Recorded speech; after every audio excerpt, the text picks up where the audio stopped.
याल्दा हकीम है, एक बड़ी फेमस जर्नलिस्ट हैं। उन्होंने पाकिस्तान पीपल्स पार्टी की जो सेनेटर हैं शरी रहमान, एक जमाने में मंत्री हुआ करती थी। Jaish Mohammed said that at least 10 members of their family, its chief Masood Azhar, was killed in the strikes in Bahawalpur. Your point being? My point being is that these are the leaders of a massive terrorist organization that focuses on attacks in Kashmir. याल्दा हकीम से पूछा जाना चाहिए था, do you have an idea कि पाकिस्तान का war and terror में कितना नुकसान हुआ है? पाकिस्तान के फौजियों ने कितना ज्यादा दहशतगर्द जमातों को खत्म किया? Do you have that data?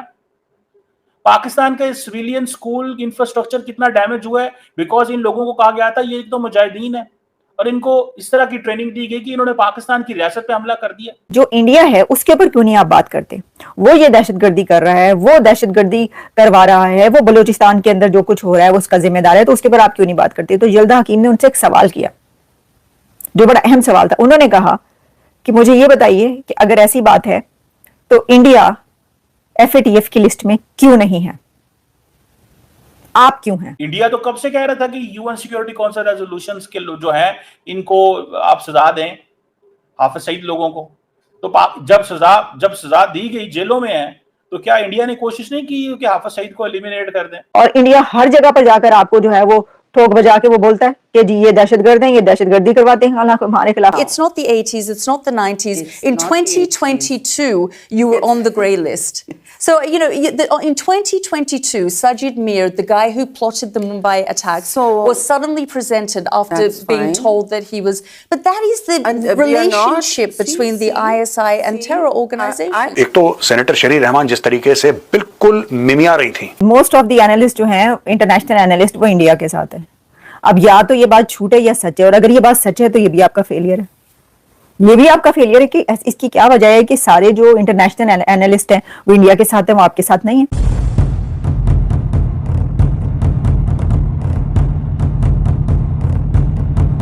दोस्तों, अफगानी मूल की एक जर्नलिस्ट हैं याल्दा हकीम, जो कि ऑस्ट्रेलिया में रहती हैं और स्काई न्यूज़ में काम करती हैं।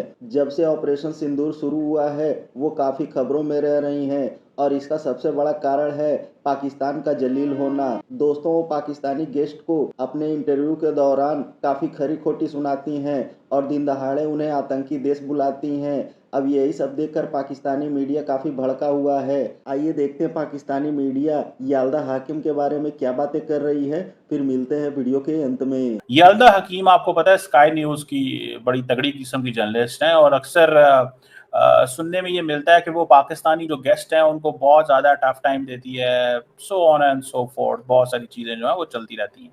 लेकिन मेरा सवाल ये नहीं है, मेरा सवाल ये है कि क्या पाकिस्तानी जो हैं वो वाकई उसके सवालों को सही जवाब देते हैं? मिसाल के तौर पे उसने एक सवाल किया, और सवाल ये था कि जी 313 ब्रिगेड कौन है? 313 ब्रिगेड, ठीक है जी। अब वो जारी बात है, नहीं, उनको जो शरी रहमान साहबा थी, पाकिस्तान की एक इम्पॉर्टेंट वॉइस हैं, बड़ा अच्छा बोलती हैं, बड़ा अच्छा उनका एक मौक़िफ़ है, और लेकिन द इम्पॉर्टेंट थिंग इज़ कि उनको जो ब्रिगेड 313 जो है, उन्होंने स्टडी किया था याल्दा हकीम ने कि जी पाकिस्तान के अंदर टेररिस्ट इंसिडेंट्स होते हैं, दहशतगर्द जमातें हैं, ये है वहाँ पे, वो है, फलान है, डमकान है, ये बातें जो है वो होती हैं। अब सवाल का जवाब है कि सवाल का जवाब क्या है कि जी गवर्नमेंट ऑफ पाकिस्तान जो है, या पाकिस्तान की जो हुकूमत है, वो कैसे ऑपरेट करती रही है, या ये दहशतगर्द तंजीमें कहाँ से थी। अब फॉर एग्जाम्पल याल्दा हकीम से अगर इस सवाल का जवाब पूछा जाए कि इस खित्ते में मुजाहिदीन या ये इकोसिस्टम जो था जहाद का कैसे डेवलप हुआ, एक सवाल। दूसरा सवाल ये है कि जब आपने हिलरी क्लिंटन को सुना होगा कि जब उसने कहा कि we imported Wahhabi brand of Islam, ये हिलरी क्लिंटन ने कहा था कि we imported Wahhabi brand of Islam, और हम उनको लेके यहां पे आए और हमने ये सारे मुजाहिदीन तैयार किए। एक वो दौर था, और एक अब दौर है कि अब जब 2003 के बाद ऐसे ग्रुप्स रह गए जो अमेरिका से और उस वक्त की वेस्टर्न ताकतों से उन्होंने कहा कि आपने हमें बनाया था, ठीक है, आपने हमें फंडिंग की, रिसोर्सेज दिए, मदरसे बने, यूनिवर्सिटी ऑफ नेब्रास्का जो है वो एजुकेशन करिकुलम तैयार करती थी, प्लान करती थी कि जी मुजाहिदीन को क्या पढ़ाया जाना चाहिए, क्या करना चाहिए। लेकिन सवाल ये पैदा होता है कि जो यल्दा हकीम पूछ रही हैं, जो बात कर रही हैं, तो पाकिस्तानी जो हैं वो गेस्ट कभी कभी उसमें कह जाते हैं कि ये बड़ा हैविली बायस्ड है। मेरा ख्याल है इसको इस एंगल से नहीं देखना चाहिए हैविली बायस्ड है। जर्नलिस्ट का सवाल है, उसको बताना चाहिए। मुझे पता at times she is biased, वो नजर आ रहा होता है, पता चल रहा होता है, लेकिन हमें ये बात नहीं करनी कि वो बायस्ड है। हमें सवाल का जवाब देना है, ठीक है। हमें इस चीज को एक्सप्लेन करना है, और एक्सप्लेन कैसे करना है। देखिए ये जो 313 ब्रिगेड जिसकी बात हो रही है, दैट वाज बेसिकली 313 ब्रिगेड जो है दैट वाज बैंड इन 2013, ठीक है जी। Al-Qaeda was banned in 2003 in Pakistan. The 313 brigade was banned in 2013. और कहा जाता है कि 1100 इसके जो ऑपरेटिव्स थे 313 ब्रिगेड के वो पकड़े गए, कुछ मारे गए एंड ऑल दैट, ठीक है जी। इनमें से 600 बंदा जो 313 ब्रिगेड का था, Pakistan handed over to the United States of America. 600 बंदा, 600 of the people, those who belong to the 313 brigade, they were handed over to the Americans. अच्छा, अब यल्दा हकीम सवाल किए जा रही है और वो सवाल करती है और आधा सवाल का जवाब भी नहीं होता, फिर सवाल कर लेती है। और उसको जारी बात है, पीछे उनके रिसर्चर होते हैं, 5-10 रिसर्चर हैं, वो उनको कोई ना कोई डाटा देते रहते हैं। शरीर रहमान साहब जारी बात है, बीच में थोड़ा गुस्सा कर गई, कई दफा हो जाता है कि वो नहीं, वो मूड होता। सो इनको डील कैसे करना है, इसको पूछना था। ये इकोसिस्टम क्या था? उस इकोसिस्टम जो जहादी इकोसिस्टम बना, उसके बाद जहादी इकोसिस्टम के बाद कैसे चीजें डेवलप हुई, कैसे चीजें डेवलप हुई। ये मुजाहिदीन कहां गए? जो हिलरी क्लिंटन कहती है कि हमने Wahhabi brand of Islam import किया, ये कहां पे सारा सिस्टम चला गया? वो वहीं पे रह गया। उनमें से कोई मुजाहिदीन बन गए, कोई अमेरिका के खिलाफ हो गए, कोई पाकिस्तान के खिलाफ हो गए, और पाकिस्तान 2013 से ज्यादा मुसलसल लड़ रहा है। तो यल्दा हकीम को पूछना था, तुम्हारे पास ये डाटा है कि पाकिस्तान में कितने लोग दहशतगर्दी की जंग में शहीद हुए हैं? यल्दा हकीम से पूछा जाना चाहिए था, do you have an idea कि पाकिस्तान का वॉर एंड टेरर में कितना नुकसान हुआ है?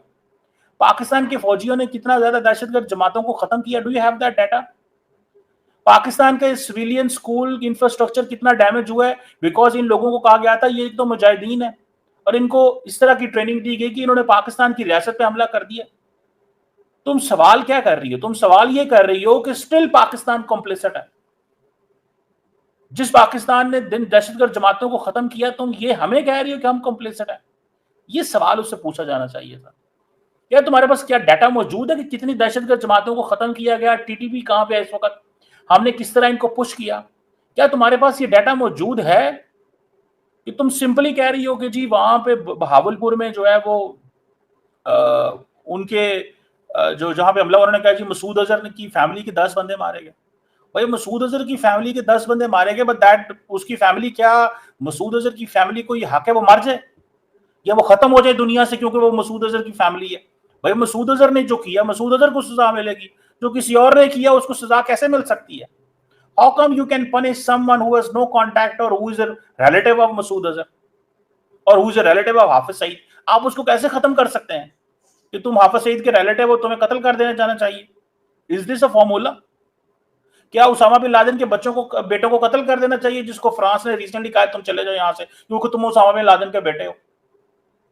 सवाल ये है कि ये वन साइडेड ट्रैफिक है कि जी आप ये कह लेते हैं कि ये हैंडल करना पड़ता है इन सवालों को, इनके जवाबों को। और ये 2013 में जो ग्रुप बैंड हुआ है, तो 313 ब्रिगेड जो बैंड हुई थी, पाकिस्तान की इंटीरियर मिनिस्ट्री ने की थी। The 313 brigade was banned by the Pakistan's interior ministry. सवाल ये था, शरी रहमान ने ये कहा कि सारा जो आप लोग बात करते हैं वो पाकिस्तान के ऊपर बात करते हैं कि जी पाकिस्तान ये करता है, पाकिस्तान वो करता है, पाकिस्तान ने दहशतगर्द वाले हैं, पाकिस्तान दहशतगर्दी करता है। तो बात ये है कि पाकिस्तान जो है वो अब एक चेंज कंट्री है, तो जो इंडिया है उसके ऊपर क्यों नहीं आप बात करते? वो ये दहशतगर्दी कर रहा है, वो दहशतगर्दी करवा रहा है, वो बलूचिस्तान के अंदर जो कुछ हो रहा है वो उसका जिम्मेदार है, तो उसके ऊपर आप क्यों नहीं बात करते? तो यल्दा हकीम ने उनसे एक सवाल किया जो बड़ा अहम सवाल था। उन्होंने कहा कि मुझे ये बताइए कि अगर ऐसी बात है तो इंडिया FATF की लिस्ट में क्यों नहीं है, आप क्यों हैं? तो इसका जवाब जो उन्होंने पहले हिस्से, इस सवाल के पहले हिस्से का जवाब शरी रहमान ने ये दिया कि ये हमारा फेलियर है, यानी ये कि इंडिया FATF की लिस्ट में क्यों नहीं है, क्यों नहीं गया जिस तरह आप लोग गए हैं? तो उन्होंने कहा जी ये हमारी जो है वो आप कह लें कम इल्मी है, कोताही है, ये तो मैं कह रही हूँ। उन्होंने कहा जी फेलियर। अच्छा, एक तरफ जो है आप ये तस्लीम करें कि आपका फेलियर है, पाकिस्तान की फॉरेन पॉलिसी और डिप्लोमेसी का ये फेलियर है कि अगर इंडिया जो है वो दहशतगर्दी कर रहा है आपके खिलाफ तो आप उसको FATF की लिस्ट में नहीं ले जा सके। तो ये अपने तई अपने खुद ये भी एक बहुत बड़ा फेलियर है कि आप उसको मान रहे हैं। अब ये बिल्कुल वैसे ही है, एग्जैक्टली ये वैसे ही है जैसे ख्वाजा आसिफ ने तस्लीम कर लिया था कि जी ये जो पास्ट में होता रहा है डर्टी वर्क, जो उन्होंने कहा था कि ये तो आपने भी एक्सेप्ट कर लिया कि आपकी फॉरेन पॉलिसी भी अच्छी नहीं है और आपकी डिप्लोमेसी भी अच्छी नहीं है, कि अगर आपको ये शिकायत है तो आपने तो आज तक इंडिया के खिलाफ कुछ करवाया ही नहीं। और इंडिया हर जगह पर जाकर आपको जो है वो ठोक बजा के वो बोलता है कि जी ये दहशतगर्द हैं, ये दहशतगर्दी करवाते हैं हालांकि हमारे खिलाफ। उन्होंने कहा जी मोस्ट ऑफ द एनालिस्ट जो हैं इंटरनेशनल एनालिस्ट वो इंडिया के साथ है। अब या तो ये बात झूठ है या सच है, और अगर ये बात सच है तो ये भी आपका फेलियर है। ये भी आपका फेलियर है कि इसकी क्या वजह है कि सारे जो इंटरनेशनल एनालिस्ट हैं वो इंडिया के साथ है, वो आपके साथ नहीं है। और अगर ये बात झूठ है तो फिर तो गलत बात है ऐसा कहना कि जो इंटरनेशनल जर्नलिस्ट या इंटरनेशनल एनालिस्ट है उस पर आप जो है इल्जाम लगा रही हैं। अब देखिए यल्दा हकीम जो है ना, उनके बारे में अगर कोई ये कहता है कि जी वो अफगानिस्तान से हैं, वो अफगानी हैं, इसलिए वो जानबूझ के पाकिस्तान से ये वाले सवाल करती हैं, इस तरह के वो करती हैं, आप ये कह सकते हैं। लेकिन मैं इसलिए ये नहीं कहूंगी कि मैंने उनके जो इंटरव्यूज देखे हैं ना वो पूरा टाइम देती हैं बोलने का। यानी वो जो है ना, हमने देखा कि वो स्टार्ट में जब इंटरव्यू करती हैं तो बोलने देती हैं, सारा कुछ कहने देती हैं, उसके बाद फिर वो अपने सवालों पर आती हैं। अब सवाल करना तो जर्नलिस्ट का काम है, वो करेगा और वो करती हैं। अब बात वैसे उन्होंने वही की है जो कि ख्वाजा आसिफ ने की थी, लेकिन क्योंकि एक खातून जैसे बात करती है उस तरह वो जो एक जो है ना वो उस तरह बात नहीं, यानी जो उन्होंने यल्दा हकीम से जिस तरीके से इंटरेक्ट किया उस तरह ख्वाजा आसिफ ने नहीं किया। वो जरा थोड़े से लगे बंदे रहे, सिर्फ जो सवाल करती थी उसका जवाब देते थे, लेकिन इन्होंने खुद से जो है वो सवाल भी किए हैं और खुद से जवाब भी दिए हैं और बहुत बोली भी हैं, तो इसलिए जरा थोड़ा उनका जो है वो भी नजर आ रहा है कि उन्होंने भी बात की है। लेकिन वही एक बात, ये कुछ सवाल ऐसे होते हैं जिनका जवाब आपके पास नहीं हो सकता और आप उनका जवाब नहीं दे सकते, बेशक जितना भी जवाब देते रहें सवाल वहीं पर खड़ा रहेगा। दोस्तों, ऑपरेशन सिंदूर के दौरान जब पूरी दुनिया का वामपंथी मीडिया भारत के खिलाफ रिपोर्टिंग कर रहा था और भारत के खिलाफ प्रोपेगेंडा फैला रहा था, एक ऑस्ट्रेलियाई जर्नलिस्ट हैं याल्दा हाकिम, जो कि अफगानी मूल की हैं। वो अकेले किले से किला लड़ा कर खड़ी थी और बिल्कुल निष्पक्षता से अपना काम कर रही थी। ऑपरेशन सिंदूर के ठीक बाद ही जब पाकिस्तान ने ये घोषणा की थी कि हमने भारत के 6 राफेल जेट मार गिराए हैं, उसी दौरान पाकिस्तान के रक्षा मंत्री ख्वाजा आसिफ के साथ इनका एक इंटरव्यू हुआ, जिसमें इन्होंने उनसे सवाल किया